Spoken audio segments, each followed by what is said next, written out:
they know it all. One of these kids, as you call them, is a year older than I am, the Australian, David Lawson. All the more reason to let him know who's in the saddle. You'll have complete authority over the Horsemasters course, and their success will depend on you, you know. And if they fail? Fail? Don't know the word. Don't let them know it either. People are like horses, Janet. If you don't ride them, they'll ride you.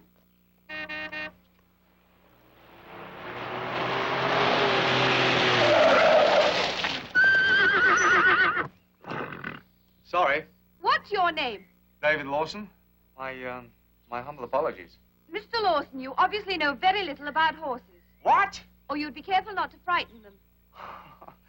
Now, look, I've been riding in Australia for 20 years. My father put me in the saddle before I could walk. Then it's a pity he didn't teach you a few manners at the same time. Now, wait a minute. What do you mean by that? Eh? Or is it the custom in Australia to treat other people's property as though it were a racetrack? I'm sorry. I didn't know you owned the place. I don't. But I am the chief instructor of the Horsemasters course. Oh. Should be a load of fun. I congratulate you on being the first arrival. But as the Major won't be ready to talk to you until 5 o'clock, I suggest you fill in the time by taking that car down to the village and putting it in the garage. The next 16 weeks will be far too busy for you to need it here. The village? That's 2 miles back. Well, I should leave your cases at the house. It'll make the walk back so much easier. And don't forget, 5 o'clock sharp in the common room. Careful.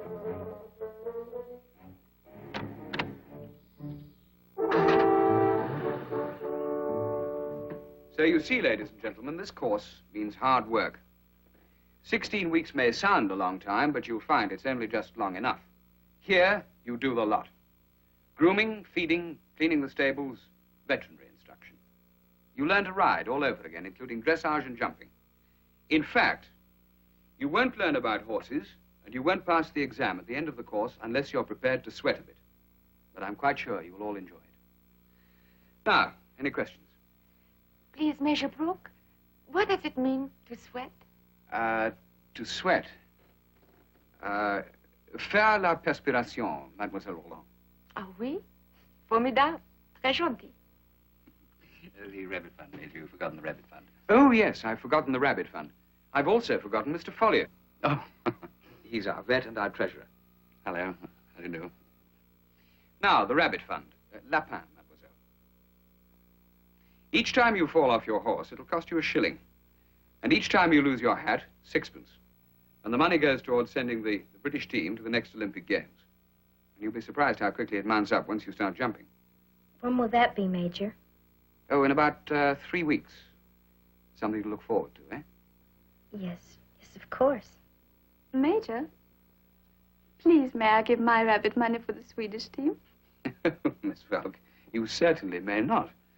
Your riders are good enough already without Valley Wood helping to finance them. And now I want you to meet your instructor, Miss Janet Hale. She will be in charge of the whole course, and what she says goes. And let me tell you this. If by the end of your time here you know half as much about horses as Janet, you will all make first-class instructors. All right, dear, carry on. You're coming, Mr. Follier. Yeah. Stand by for Nanny's welcome to the nursery. Now, before I show you the rest of the school and the stables, I want you all to stand up as I call your names. I see what you mean. David Lawson? Here, matron. Perhaps I should explain for those of you who are unfamiliar with riding schools that I'm asking you to stand in order to gauge your approximate height and weight so that I can give you the most appropriate horse. Now, Mr. Lawson, if you please.